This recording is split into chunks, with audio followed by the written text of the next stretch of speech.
আসসালামু আলাইকুম এভরিওয়ান, কি অবস্থা সবার? আমরা গত বছর গিয়েছিলাম হাঙ্গেরির বালাতন লেকে, বাট ব্লগটা শেয়ার করতে করতে নেক্সট ইয়ার হয়ে গিয়েছে। আর এই ট্যুরের আয়োজনে ছিল বাংলাদেশ অস্ট্রিয়া সমিতি। অস্ট্রিয়াতে যারা বাঙালি ফ্যামিলি ছিল তারাই গিয়েছিল মেনলি। বাসে উঠে আমার সিটের পাশে চার্জার পয়েন্ট দেখে মনটা ভালো হয়ে গিয়েছিল। আমরা দুইতলা বাস ভরে লোকজন গিয়েছিলাম। আসলে পিকনিকে যত বেশি মানুষ হয় তত মজা হয়। অন্যদিকে আজিজ বোরিং হচ্ছিল, তাই মোবাইলে কার্টুন দেখছিল। তো একটু পরে আমাদের যাত্রা শুরু হয়। যাওয়ার রাস্তাগুলো অনেক সুন্দর ছিল। আর অস্ট্রিয়াতে শুধু গম উৎপাদন হয়, যেগুলো যাওয়ার সময় দেখলাম অনেক সুন্দর লাগছিল দেখতে। অন্যদিকে আমার হাজবেন্ড ঝিমাতে ঝিমাতে ঘুমিয়েই গেছে। উনি কোথাও গেলে এরকম ঘুমিয়েই যায়। মোটামুটি হাফ রাস্তা যাওয়ার পরে আমাদের বিরতি দেয়, ওইখানে আমাদের নাস্তা খেতে দেয়। নাস্তার মধ্যে ছিল খাসির মাংস দিয়ে ডাল, তার সাথে রুটি আর সফট ড্রিঙ্কস ছিল। এদিকে রুবেল ভাই খেতে খেতে একদম হুঁশ নাই। জায়গার অভাবে আমরা খাবার উপরে রেখে সবাই নিচে বসে খাচ্ছিলাম। নাস্তা শেষ করে আবার আমরা রওনা হলাম। মাঝখানে আমাদের একটা ইসলামিক কুইজ প্রতিযোগিতা ছিল, যেটা বেশ ভালো লেগেছে আমার। যারা ফার্স্ট সেকেন্ড থার্ড হয়েছিল তাদেরকে গিফট দেওয়া হয়েছিল। আমাদের টোটাল যেতে মেবি 5-5.5 ঘন্টার মতো লেগেছিল।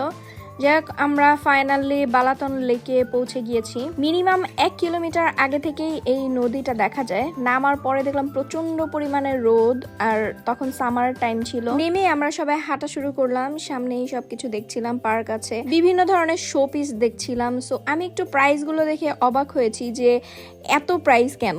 আমার ধারণা ছিল যে ঠিক আছে, ইউরোপের সব জায়গায় হয়তো সেম ইউরো ইউজ করা হয়, কিন্তু না, হাঙ্গেরিতে হচ্ছে ওদের মুদ্রার নাম ফোরিন্ট। 1 ইউরোতে মোটামুটি 406 ফোরিন্ট। যাক, হাঁটতে হাঁটতে আমরা একদমই সামনে চলে গিয়েছিলাম। তো এখানে গিয়ে দেখলাম তালা ঝুলিয়ে রেখেছে বিভিন্ন ধরনের কাপলদের নাম লিখে। অনেকেই ঘুরতে এসে আসলে এভাবে হয়তো স্মৃতিস্বরূপ রেখে যায়। যাই হোক, ভিউ অনেক সুন্দর। আর এদিকে অনেক গরম পড়েছে, আমি খাচ্ছিলাম জুস, আর আমার হাজবেন্ড এত গরমের মধ্যেও খাচ্ছিল কফি। যাই হোক, ব্যাডা মানুষ, বাদ দেন। ঘোরাঘুরি করতে করতে আমাদের লাঞ্চের সময় হয়ে গিয়েছিল।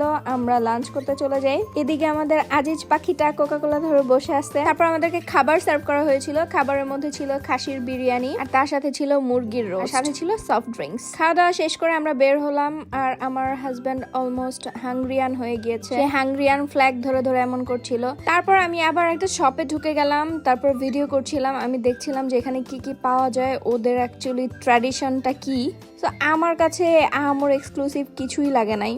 মোটামুটি এগুলো অস্ট্রিয়াতে অ্যাভেলেবেল পাওয়া যায়। ডিফারেন্ট বলতে জাস্ট ওদের কিছু কিছু দর্শনীয় যে স্থানগুলো থাকে সেগুলোর প্রিন্ট করা ছিল কিছু কিছু মগের মধ্যে, জাস্ট এতটুকুই, আর কিছুই না। সাইড দিয়ে অনেক খাবারের দোকান ছিল। অন্যদিকে আমার হাজবেন্ড আর রুবেল ভাই দাঁড়িয়ে ছিল আমার জন্য, আমি অনেক পেছনে পড়ে গিয়েছিলাম। সামনে গিয়ে দেখলাম এখানে একটা প্রাইভেট এরিয়া আছে, যেখানে বাচ্চারা গোসল করতেছে, কিন্তু কৃত্রিম ভাবে একটা জায়গা বানানো হয়েছে যেটা নদীর সাথে কানেক্টেড, বাট মাঝখান দিয়ে একটা বর্ডার করা আছে। তারপর ঘুরতে ঘুরতে এই জায়গাটা এসেছিলাম। এই জায়গাটা ভীষণ সুন্দর। এখানে আমি কিছু ছবি ভিডিও এগুলো ক্লিক করেছিলাম। তারপরে আমরা যাই বালাতন লেকটা ঘুরে দেখার জন্য।